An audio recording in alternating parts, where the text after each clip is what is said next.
Hey everyone, so welcome back. So this is going to be the first installment of the hard bait video compilation that I spoke about in a previous video. And in this video we're going to talk about the classic crankbait, lipped crankbait. Alright? Now before I get into talking about how the bait is constructed and the features on it, I just want to point out something, especially to the new people. Hard baits, no matter what one I talk about, are baits that have to be manipulated when they're in the water. The angler has to be either retrieving them or jigging them. You cannot just throw them out and sit there like you do when you're float fishing. Because one of three things is going to happen. It's either going to sit on the top of the water and just float around like a dead fish, or it's going to sink down and just be suspended in the water column, or it's just simply going to sink down to the bottom. They have to be manipulated because the hard bait basically emulates the prey that fish like to eat. And that prey can be, you know, as I said before, the different profiles. It could be insects, it could be other bait fish, it could be even be rodents. And the splashing around and the swimming that these baits do when they're being properly manipulated, hopefully will attract a hungry fish and entice it to eat. And that's how they work. So they must be either trolled, cast or retrieved, or jigged. And I don't mean to be facetious when I say that, but I've often seen people go out with hard baits and have no clue, throw it out there and just sit there and go, well, nothing's happening. That's because they don't know how to use it. And this is why I want to do these videos. Now just remember, these are basic, this is basic information I'm giving you. It's not overly detailed. It's just to give you a very rudimentary understanding of how these type of baits work. And then you guys take it from there, okay? So let's get on with the first set of videos talking about the lipped crankbait, all right? So here we go. Okay, so let's take a look at what a lipped crankbait looks like. Now this is your classic example of a lipped crankbait. This one is in a shad profile, which is a bait fish. As I mentioned in my introductory video, there are other profiles as well that look like insects or rodents or other bait fish. But for simplicity's sake, I'm going to use the typical shad profile that you find these baits in. Now, the hardware setup is basically the same. Most of them come equipped with two treble hooks, one located under the body and the other at the tail end. Some of the longer ones, that treble will probably be located in this area just underneath the tail, but in the shad profile it's usually on the very end of the tail.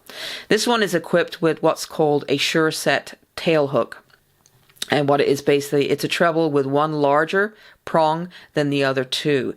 Now don't panic if your lure doesn't have it. Not all of them come this way. It depends on the manufacturer and the brand. But it will have a treble hook in this location. So one on the belly and one on the tail. Now the hooks are affixed to the body by a set of O-rings. O-ring is essentially like a key ring, but in a very small scale. And that means that you can actually remove these hooks if you want to do some modification. I'm just going to show you a photograph of what that looks like. Tip. You will need this tool if you are going to make any changes. Okay, so up the top here, there we go. You can see up the top here, right here, there is like this flat point at the tip of the pliers.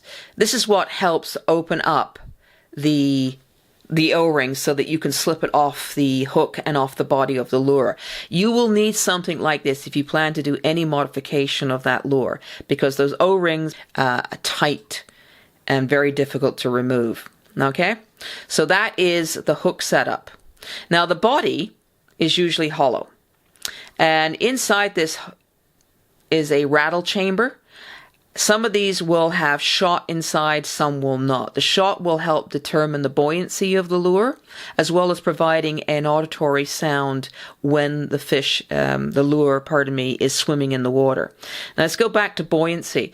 There's three types of buoyancies with a crankbait. You have a positive buoyancy, a neutral buoyancy, and a negative buoyancy. This depends on the amount of ballast that you have inside of the lure. Positive is a lure that will float on the surface until the angler starts cranking it forward, and then the lure drops down to its optimal dive depth and runs.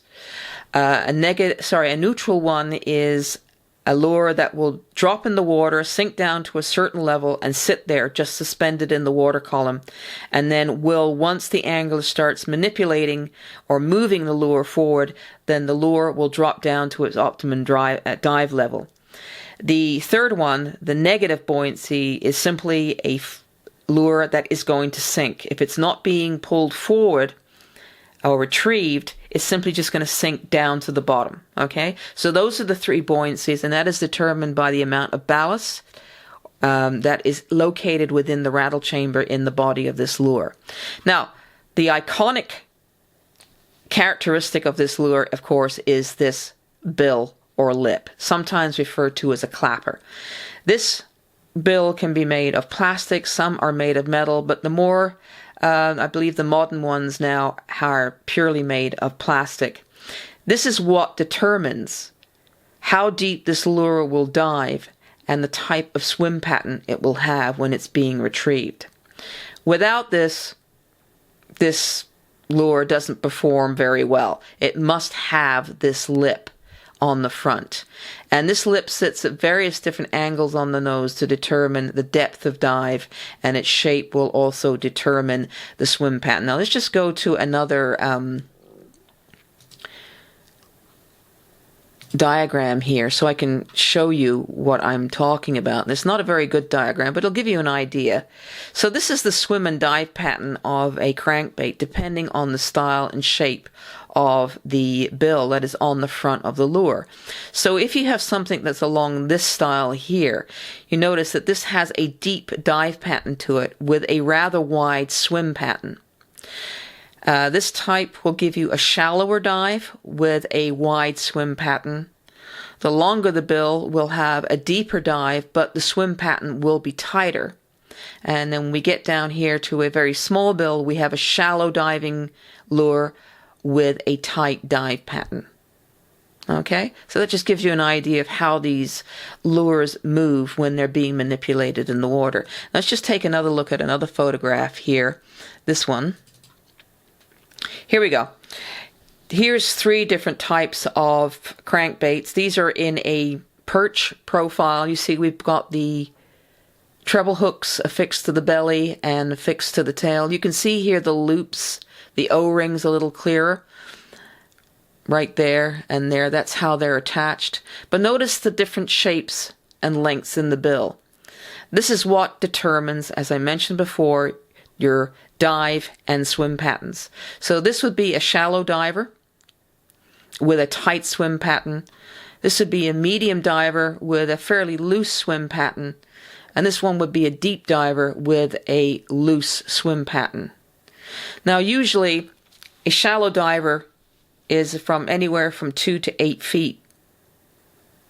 This lure will go down 2 to 8 feet. Mid divers are 8 feet to 12 feet in the water column, and a deep diver will go 12 plus feet in the water column. Alright, so that's what that means when they talk about diving. Now all this information can be found on the package of the lure. It will tell you about the buoyancy and also its running depth, its dive, how deep it dives. Okay, so you need to pay attention to what's on the package. They all look the same, but they're not. And also take note of the bill, the shape and length of the bill. That will tell you a lot too about its dive and swim pattern.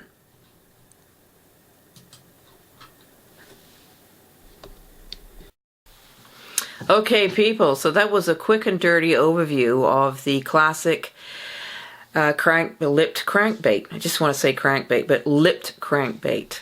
So I hope it gives you a bit of an idea of what that type of bait does. Like I said, it's very rudimentary, the information I'm giving you, because I don't want to put you into overload. It can get far more technical than that. But one thing I do want to emphasize, these lures are usually bought individually, all right? And they can be quite expensive. They can run from a few dollars right up to $20, $30, $40, $50, depending on the manufacturer and, its composition. Most people, well, anyone who is into hard bait fishing will have quite a collection of hard baits because of the different situations that fishing can present. We all know situations can change from literally 1 minute to the next in fishing. So therefore you do need a variety of hard baits or crankbaits if you're just crankbait fishing, but you will need a variety of them. Now what you can do, if you go to a place like Cabela's, a Bass Pro, I'm not promoting them, but just saying this is places you can go, or your local tackle store, you can sometimes buy packages of fairly inexpensive crankbaits, and you may get 4, 5, or 6 different types of baits in the package. Now this allows you to experiment with the different running and swim types, all right?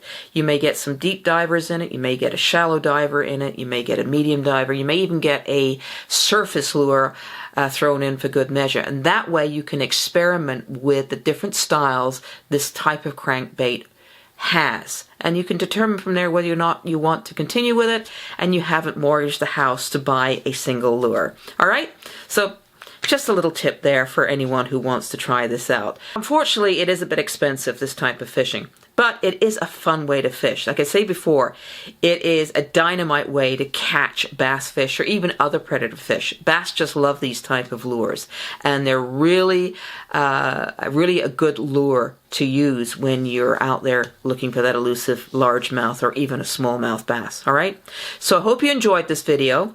We'll be putting up another one. I haven't quite decided which I'm going to do.